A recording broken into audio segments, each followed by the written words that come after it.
Hello everyone, कैसे हैं आप। उम्मीद करती हूँ आप सब अच्छे होंगे और खूब मन लगाकर अपनी पढ़ाई कर रहे होंगे। तो भी ज़्यादातर स्टूडेंट की प्रॉब्लम यही होती है कि उन्हें अपना जो सिलेबस है वो बहुत ज़्यादा कठिन लगता है। उन्हें ये नहीं समझ में आता कि कैसे करें पढ़ना शुरू, कहाँ से शुरू करें, क्योंकि एक पढ़ना शुरू करेंगे तो एक के चक्कर में दूसरा रह जाएगा। इतनी सारी बुक हमारे पास हैं, इतना बड़ा सिलेबस है और कोचिंग ऑनलाइन ले रखा है, ये सब कैसे मैनेज होगा। मॉक टेस्ट भी लगाने हैं, पढ़ाई भी करनी है, कैसे होगा ये सब इतना सारा।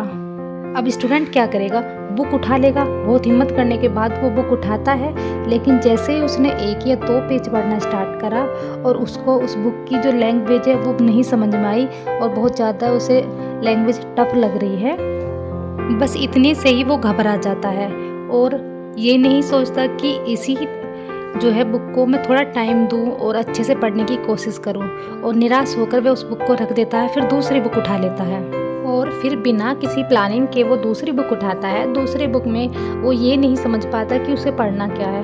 वही सेम कंडीशन जो फर्स्ट वाली बुक के साथ उसने की थी, वही फिर दोबारा से वो पेज पलटना स्टार्ट कर देता है और जो है टेंशन में आ जाता है कि यार क्या पढ़ना है और मैंने कितना टाइम वेस्ट कर दिया, मुझे कुछ याद भी नहीं हुआ। फिर और ज़्यादा परेशान हो जाता है और इन सब चीज़ों को करते करते वे अपने माइंड को इतना ज़्यादा थका लेता है कि उसे थकान महसूस होने लगती है।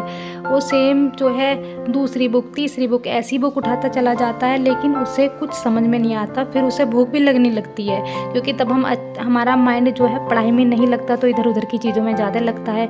भूख लगेगी तो कुछ ना कुछ खाएगा, चलो ठीक है, कुछ रेडीमेड रखा होगा उसे ही खा लेगा, अगर बनाएगा भी नहीं। कम से कम 10 मिनट तो वेस्ट हो ही जाती हैं खाने पीने में, और उसके बाद सोचता है चलो ठीक है, खाने पीने के बाद पढ़ाई करूँगा, शायद अच्छे से समझ में आ जाए। ये तब होता है जब हमारा मन जो है बिल्कुल भी पढ़ाई में नहीं लगता। तब हम सिर्फ यही देखते रहते हैं, यार कितना टाइम हो गया, कितना टाइम होगा, पढ़ते पढ़ते नहीं कुछ समझ में आ रहा है। जब वो ऐसे ही किताब उठाता जाता है तो उसके माइंड में जो है ये रहता है कि यार इतना बड़ा सिलेबस है, इतनी सारी बुक पढ़ी है, ये भी छूटा हुआ है, वो भी छूटा हुआ है, और फिर कोई ना कोई बाहर से आवाज़ लगा देता है ना। तो वहाँ पे भी जो है वो परेशान हो जाता है कि क्या करूँ, पढ़ाई करूँ, घर के काम भी करने हैं। इतना ज़्यादा डिप्रेशन में चला जाता है कि बिना कुछ पढ़े ही वो अपना पूरा टाइम ऐसे ही वेस्ट कर देता है, क्योंकि इन सब में वो 2 से 3 घंटे अपने वेस्ट कर देता है कि ये पढ़ूँ वो पढ़ूँ। पढ़ता कुछ नहीं है, लेकिन उसका जो टाइम है वो ऐसे ही जाता रहता है और वो परेशान होता रहता है कि यार कितनी देर हो चुकी है, मुझे कुछ समझ में नहीं आया, कुछ भी मैंने नहीं पढ़ा है। और वो फिर क्या करता है, बार बार फ़ोन उठा के टाइम देखता है, कितना टाइम हुआ, और बिना कुछ पढ़े ही वे अपने माइंड को इतना ज़्यादा थका लेता है कि उसे नहीं समझ में आता कि करना क्या है। उसके बाद सोचता है कि चलो जो ऑनलाइन कोर्स ले रखा है उससे पढ़ता हूँ, उसके ही नोट बना लेता हूँ। लेकिन जैसे ही वो वहाँ पे ऑनलाइन क्लास लेने जाता है, किसी भी बिना प्लानिंग के कोई भी क्लास उसने देखनी स्टार्ट कर दी, सोचता है चलो नोट्स बना लूँ। फिर उसे एक बार लगता है नहीं यार, नोट्स बनाऊँगा तो शायद टाइम ज़्यादा वेस्ट होगा, है ना, डबल स्पीड में देख लेता हूँ, ऐसे ही हो जाएगा। बार बार देखूंगा तो ऐसे याद हो जाएगा, नोट्स नहीं बनाता है और बिना प्लानिंग के ही अपने जो है वीडियो देखता रहता है। लेकिन ये सब भी उसे जो है नहीं समझ में आता है, क्योंकि बिना प्लानिंग के जब हम कोई चीज़ करते हैं तो वो हमारे माइंड में अच्छे से नहीं सेट हो पाती है, क्योंकि हमारा माइंड पढ़ते तो हम रहते हैं, लेकिन हम और भी चीज़ें सोचते रहते हैं, जैसे कि वो फर्स्ट पेपर का इतना बचा हुआ है, सेकंड पेपर बचा हुआ है, वो भी तो सेकंड पेपर का वो वाला टॉपिक देखा तक नहीं है, कितना बड़ा सिलेबस है, कैसे होगा, और वो बहुत ज़्यादा परेशान हो जाता है।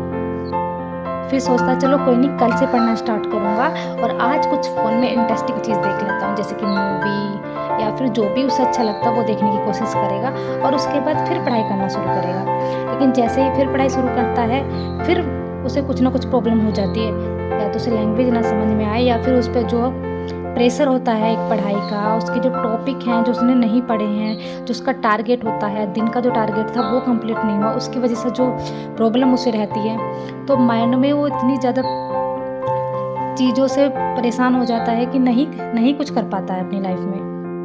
ये उन स्टूडेंट के साथ ज़्यादा होता है जो बिना प्लानिंग के ही अपनी पढ़ाई करना स्टार्ट करते हैं, जो अपने एक दिन पहले टारगेट नहीं बनाते कि भाई मेरा कल ये वाली डेट है और मैं ये वाला टॉपिक पढ़ूंगा, और एक हफ्ते का टारगेट बना लेना चाहिए।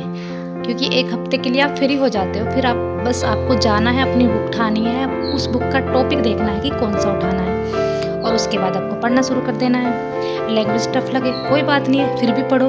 एक बार टफ लगेगी, 2 बार टफ लगेगी, तीसरी बार वो आपको 101% समझ में आ जाएगी। यही तो होता है, क्योंकि जैसे ही हमें लैंग्वेज टफ लगती है या हमें कोई चीज़ नहीं समझ में आती, हम उस बुक से थोड़ा बचना स्टार्ट कर देते हैं कि ये नहीं, आज नहीं पढ़ूंगा, इसे कल पढ़ूंगा, क्योंकि उसकी वजह से जो है हम परेशान हो जाते हैं और हम अपना वो वाला टॉपिक उठाते हैं जो हमें बहुत ईजी लगता है। फिर वो तो अच्छा हो जाता है, लेकिन जो टफ टॉपिक होता है वो हमारा छूटता चला जाता है और उस जो टॉपिक हमारा छूट रहा है उसका प्रेशर बच्चा झेल नहीं पाता है।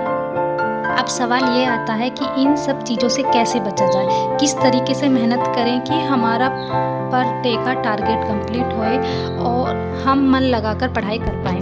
तो देखो भाई, सबसे पहले तो आपको जैसे आपको आज 1 हफ्ते का टारगेट आपको एक दिन बना लेना है बैठ के। आप अपने डायरी उठाइए और उसमें फर्स्ट पेपर का कौन से दिन कौन सा टॉपिक पढ़ना है, सेकंड पेपर का कौन से दिन कौन सा टॉपिक पढ़ना है, ये सब आप डिसाइड कर लीजिए डेट के अकॉर्डिंग। और टाइम कि कितना कितना टाइम आपको किस सब्जेक्ट को देना है। अगर आप ऐसे टारगेट कंप्लीट रखेंगे तो जैसे ही आप अगले दिन पढ़ाई करेंगे, अपनी डायरी उठाएंगे, डायरी में देखेंगे कि अरे आज तो मेरे को ये टॉपिक पढ़ना है, तो आपका पूरा फोकस उस टॉपिक पे होगा। आपको ये सोचने की ज़रूरत नहीं पड़ेगी कि मुझे आज पढ़ना क्या है। वरना अगर आप ऐसा नहीं करेंगे तो आपको यही नहीं समझ में आएगा कि आज मुझे टॉपिक कौन सा पढ़ना है और आप परेशान हो जाओगे और परेशान होने के बाद पूरा दिन आपका ऐसे ही निकल जाएगा और फिर कल इस प्रेशर में रहोगे कि मेरे कल के टारगेट भी पेंडिंग पड़े हैं। तो आपको जैसे मैं बता रही हूँ इस तरीके से आप पढ़ाई करेंगे तो मेरा पूरा विश्वास है कि आपकी पढ़ाई बहुत अच्छी होगी और एक दिन आप सरकारी नौकरी ज़रूर लेंगे। तो उम्मीद करती हूँ आपको मेरी ये वीडियो अच्छी लगी होगी। अगर आपको वीडियो अच्छी लगे तो चैनल को ज़रूर सब्सक्राइब करें, वीडियो को लाइक करें और कमेंट करें और खूब मन लगाकर पढ़ाई करें। Thank you.